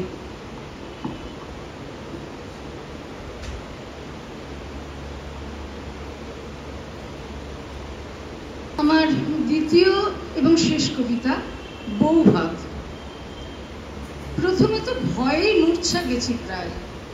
এত লোক, আলো, জুড়ি শাড়ি, মাংস ও গোলাপের গন্ধ, খুব গা গুলোয়। মা এসে মুখ মুছে দেবে বলে হাপিত্যেশ করে বসে আছে। এখন চারপাশ গয়না দেখার চোখ, নিন্দে মন্দর রাঙা ঠোঁট, আর যার জন্য এত কিছু তাকে একবারও কিন্তু দেখা যাচ্ছে না। আত্মীয় স্বজনের সঙ্গে সেও পরপর ভাবে থাকছে, এমনকি এমনি দরকারে একবারও ঘরে ঢুকছে না।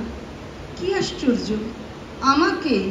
আমাকেই শুধু ভাত কাপড়ে ঋণ শোধ করে ছেড়ে আসতে হলো, ঘুম ভেঙে অচেনা মশারির মধ্যে জেগে উঠতে হলো আজ সকালবেলায়। তরবরে গিয়াছে চলি ভবতারিণী। এই নামটির আয়ু মাত্র 9 বছর 9 মাস। তারপর বিবাহ উত্তরণ, একটি পুরুষ নাকি কাব্যিক সংশোধন, কবি পত্নী নাম মৃণালিনী। শুনেছি বিখ্যাত পুরুষের কীর্তির খিড়কি দুয়ারে আলো দেবে বলে কোনো কোনো নারী ঠায় দাঁড়িয়ে থেকেছে। আপনি সে নিষ্কম্প বাতিও নন, বহুর মধ্যে একাকিনী। রান্নাঘরে নিখুঁত মিষ্টান্ন করেছেন, স্নান দিয়েছেন, আর সহস্ত অনুদিত রামায়ণ লোককথা কোথায় কুয়াশায় চলে গেছে। মনে হয় আপনি নিরুপায়, কিন্তু দুঃখিনী ছিলেন কি? নিজের জন্য নয়, গাজীপুরে, শিলাইদহের গোটে, জোড়াসাঁকো, শান্তিনিকেতনে আপনার হৃদয় পদ্ম ফুটে উঠেছে বারবার পরের কারণে। আজ মনে হয় এই এমনি আপনাকে স্রোতস্বিনী ডাকা যেত যদি।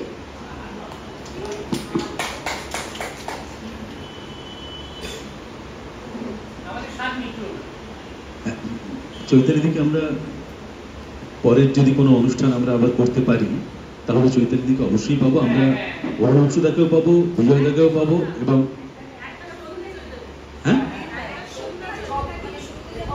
একক সন্ধ্যায় চৈতালি।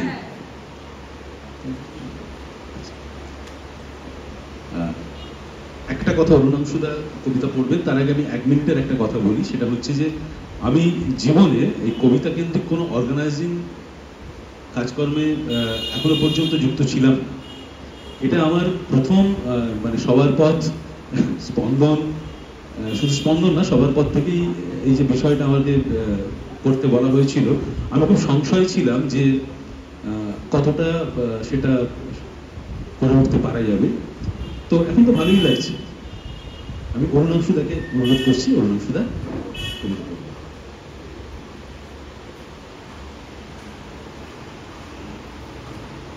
দীর্ঘ কবিতা বলবো না, দীর্ঘ কবিতা গায়েটা সিল লেগে গেছে।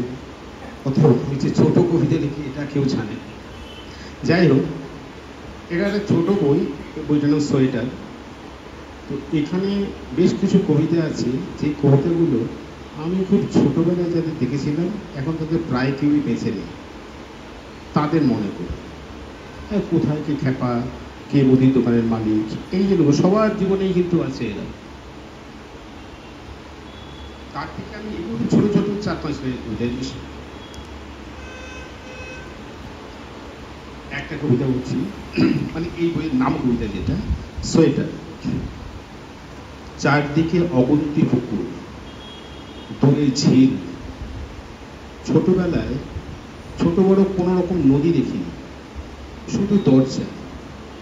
যখন কাকার বিয়ে হলো তখন দেখলাম পর্দা। আশ্চর্য, কার যেন এইরকম রঙের একটা সোয়েটার। তাকের ওপর নীল মোটা কাঁচের শিশিতে মিল্ক অফ ম্যাগনেসিয়া। দাদুর মুখে কোলে নিয়ে রঘুবংশের গল্প বলছে। কোথাও নদী ছিল না, শুধু সোয়েটার।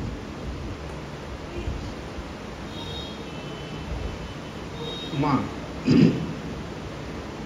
গাছে ঢাকা বাড়ি, ভোর 4টে, অন্ধকার। মা যে কেন উঠে সমস্ত গাছকে প্রণাম করত। চরাচর ধুয়ে আসা প্রাকৃত পৈঙ্গল, রান্নাঘরের কয়লা আর ধোঁয়া ভেজা অনন্ত হরিণ। কত সবজির বীজ যে জমা থাকত মায়ের কাছে। পুকুরের পথে অস্পষ্ট সাক্ষ্য পেজি, তারা মাকে কোনোদিন কিছুই করে। মা হেরে যাওয়া পেয়ালা পিরিচ,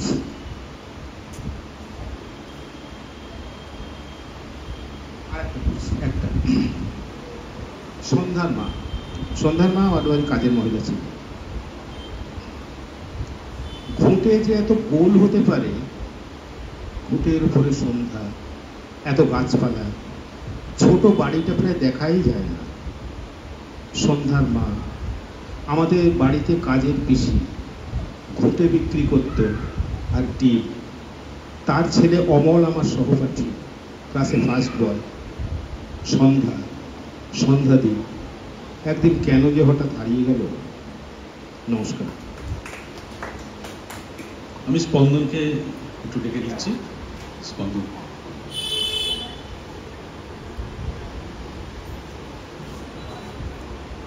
আমাকে ডাকা ছাড়া ওনার উপায় ছিল না। হ্যাঁ, প্রায় 35 বছর ধরে ওর সঙ্গে লড়ে যাচ্ছি, সারাদিন সারা রাত ধরে।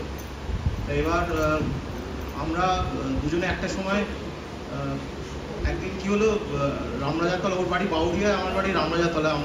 আমাদের রামরাজাতলায় আমরা যখন সদ্য মানে যৌবনে পা দিচ্ছি, কলেজে পড়ি, একসাথে ইংরেজি নিয়ে পড়ি, তখন দুজনেরই একদিন ইচ্ছে হলো, হঠাৎ করে তখন একসঙ্গে পড়াশোনা করছি, যে লিরিক্যাল ব্যালান্স লিখি, দুজনে মিলে লিরিক্যাল ব্যালান্স লিখি। হ্যাঁ, এটা খুব জরুরি একটা কথা। আজকে পার্থ এরকম সুন্দর সাবলীলভাবে এতগুলো কবিকে আয়ত্ত করে ফেললো। লিরিক্যাল ব্যালান্স লেখার চেষ্টা করলাম সারা রাত ধরে, এবং আমরা এই একটা উপান্তে এসে পৌঁছলাম সেই সময় দুজনেরই। এবং 25শে মার্চ বোধহয় 1995 শক্তিবাবু মারা গেলেন। তখন আমরা একসঙ্গে একটা ক্লাস করছি, তখন বোধহয় আমার যতটুকু মনে আছে ওটু গ্রেশিয়ান আর্ন করছি। সেদিন অসাধারণ পড়াচ্ছেন স্যার, সেই সময় শক্তিবাবুর মৃত্যুর খবর এলো দুপুরবেলা। তখন তো মোবাইল ছিল না, হোয়াটসঅ্যাপ ছিল না। এনিওয়ে, এবার পার্থর যে কবি জীবন, পার্থর যে ব্যক্তি জীবন, তার সঙ্গে আমি এত ওতপ্রোতভাবে জড়িত, এবং আমরা প্রায়ই সব কিছু নিয়েই কথা বলি। সে কথাগুলো এত কবিগুলোর সামনে প্রকাশ্যে আনাও যাবে না। কিন্তু যেটা বড় কথা, যে আমি প্রথম একটা ছোট হাওড়া থেকে একটা ম্যাগাজিন করেছিলাম। সেই ম্যাগাজিন আমার এখনো মনে আছে, 1994 সালে। সেটা মানে অনেকটাই, সবটাই আমাদের সেই সময় আমাদের দিক নির্দেশক ছিলেন সুনীল দা। আমরা খুবই যেতাম, খুবই সান্নিধ্য পেয়েছি ওনার। তা সেই সময় আমরা একটা কাগজ করেছিলাম, সেটা হচ্ছিল বিনোদন বিপ্রতীপ কাগজ। তা আমার এখনো মনে আছে, সেখানে প্রথম পার্থ, আমি সম্পাদকীয় লিখেছিলাম, এবং হিন্দোল 1994 সালে পার্থ এবং হিন্দোল দুজনেই ওই কাগজে লিখেছিল। এবং শক্তি চট্টোপাধ্যায়ের উপর একটা এলিজিও লেখা হয়েছিল। যাই হোক, এরপর যখন আমি পার্থর এখানকে বললাম, পার্থকে এখানে ডাকলাম, তখন পার্থ, আমি ওকে বারবারই বলি যে বাংলা সাহিত্যের ইতিহাস লেখা হলে 4-5টা খণ্ডের মধ্যে হয়তো একটা খণ্ডে কোনো একজন বন্দ্যোপাধ্যায় তোমার একটা লাইন নাম দিতে পারে, সেটাই তোমার জীবনের সার্থকতা। হ্যাঁ, এবং সবচেয়ে বড় যে ব্যাপারটা সেটা হচ্ছে যে পার্থর এই যে আমি এই আলো পৃথিবী থেকে যে বইটা পড়লাম, যে একদিনের খবরের কাগজ, এই বইটার আমার একটা এমন ইম্প্যাক্ট হয়েছে। পার্থর কাব্যভাষা প্রচুর চেঞ্জ হয়েছে, এত চেঞ্জ হয়েছে, মানে আমি খুব কম, মানে এরকম ক্ষমতাবান লেখক খুব কম দেখেছি। কিন্তু ওর ক্ষেত্রে আমি অন্তত বলতে পারি যে ওই বইটা পড়ে এই সময়ে দাঁড়িয়ে, এবং কালকে দুটো জিনিস, কালকে একটা কথা চৈতালিদি বললেন, যে এই দুঃসময়ে কি করে কিছু ভালো লাগে বলো। সেটা খুব ঠিক, এই দুঃসময়ে তো কিছুই ভালো লাগবার কথা না। তাহলে আমরা এখানে কবিতা পড়ছি কি করে? আসলে আমাদের ভালো লাগাটাকে ভালোবাসাটা, সেটার মধ্যে কোথাও কোনো মৌলবাদ নেই। আমাদের ভালোবাসাটাকেই আমাদের ভালো লাগিয়ে যেতে হবে। হ্যাঁ, এবার আমরা পার্থর কবিতা শুনি।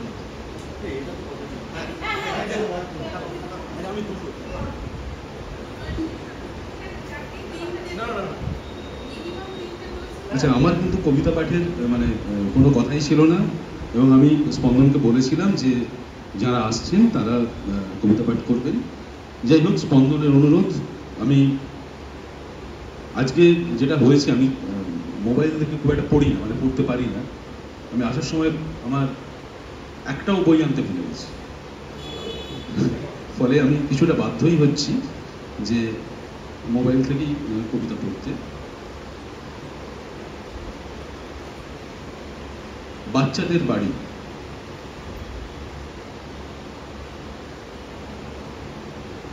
বাচ্চাদের খেলাধুলা, আমি পাশে এসে বসি। নুনের উনুন, মাটির সংসার, জল আনে ছোট ছোট হাত। রান্না হয় সারাদিন, সারাদিন আত্মীয়ের ঢল। দূরের পাহাড় থেকে আসে, নিয়ে আসে পাতা উপহার। বাচ্চাদের খেলাধুলা, ছুটে আসছে খেলনা দমকল। নির্বাপিত ফিরে যাচ্ছে গাড়ি। পরিত্যক্ত খেলাবাটি একা জ্বলে আছে নুড়ির উনুন। সূর্য ডোবে, সূর্য অস্ত যায়। বাচ্চাদের রান্নাঘর আর বাচ্চাদের পুড়ে যাওয়া বাড়ি।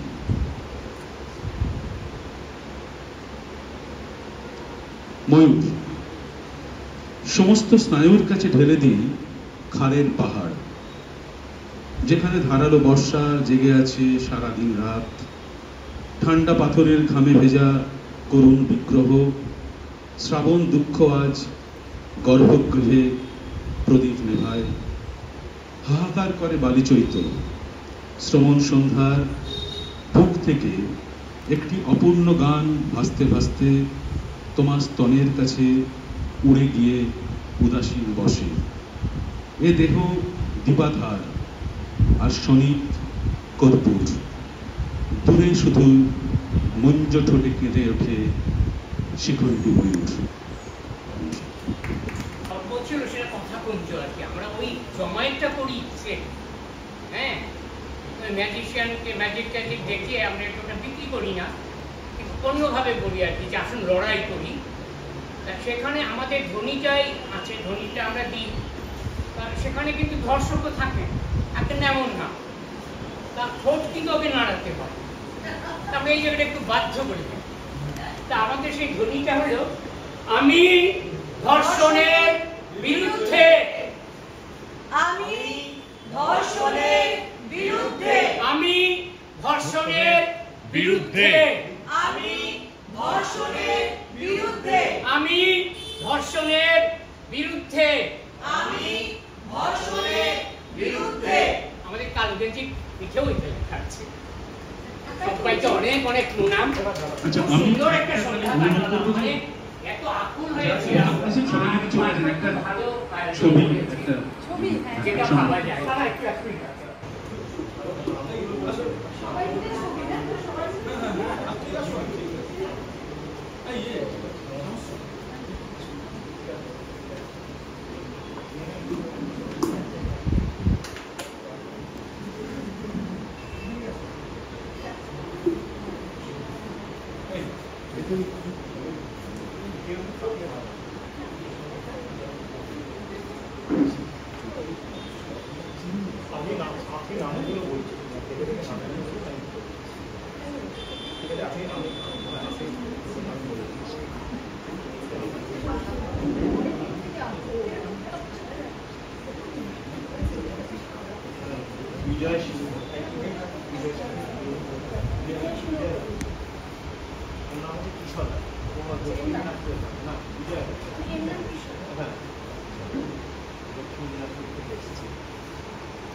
উত্তর দিনাজপুর, সুদীপ চট্টোপাধ্যায়।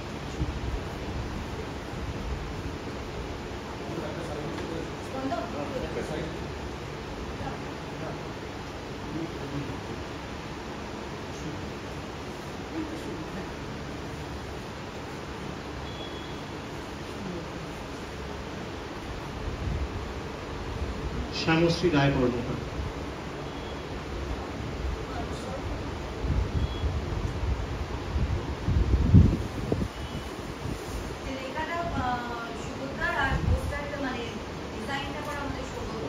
অমৃতা ভট্টাচার্য।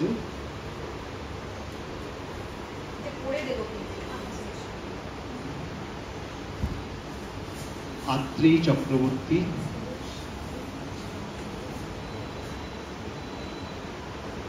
অরুণাংশু ভট্টাচার্য।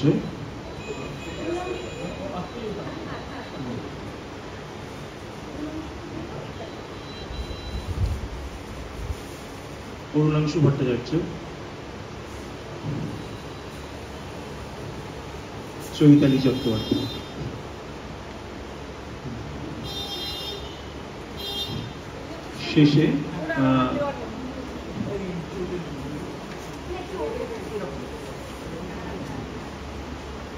শেষে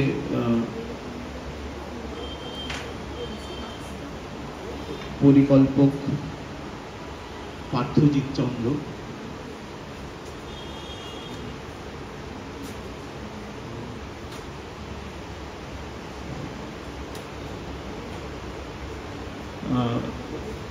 এটা শেষ করবার আগে আমি যেটা দিয়ে শুরু করেছিলাম সেটা হচ্ছে যে কবিরা নাটক দেখেন না।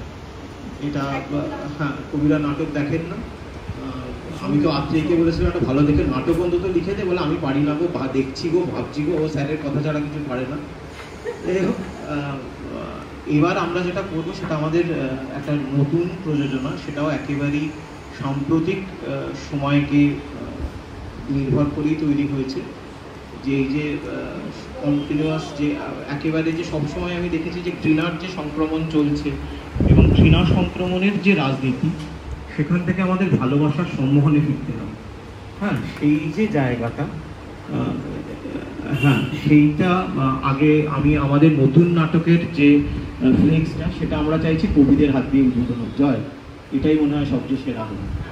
হ্যাঁ হ্যাঁ, মানপত্রটা একটু পড়ে দাও। হ্যাঁ, মানপত্রটা আমি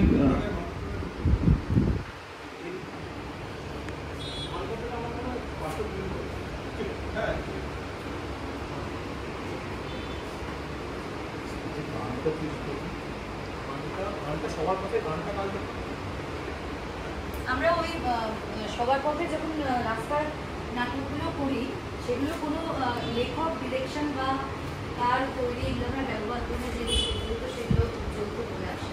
গানটা সেই সময় লিখে ফেলেছিলাম আমি আর আমার এক সবার পথেরই বন্ধু বাঁকুড়ার সপ্তক নাম ও সই করেছিল। তো এগুলো আমরা কোনো জায়গাতেই অফিসিয়ালি ব্যবহার করি না। সবিনয় নিবেদন।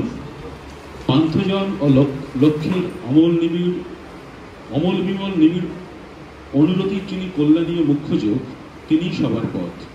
প্রতিটি স্মরণেই একটি সুসম্পন্ন সাম্যের দেহগণকে ছুঁয়ে থাকুক এমনতর সদিচ্ছা বুকে নিয়েই আমরা ব্রতের ও সর্বজনীন।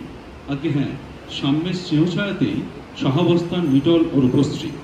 আমরা সুতীক্ষ্ণ নারীবাদী নই, আমরা নারীত্ব মাতৃত্বের প্রতি অবমানন, অবরোধ ও কাপুরুষোচিত কদিচ্ছার বিপ্রদীপে অনিবার্য ধ্বনিতেই ধনী। এই মর্মে আমরা নাট্যজন এবং নাটকেরও দ্বিপদ, একটি পা পথে তো অন্যটি মঞ্চে।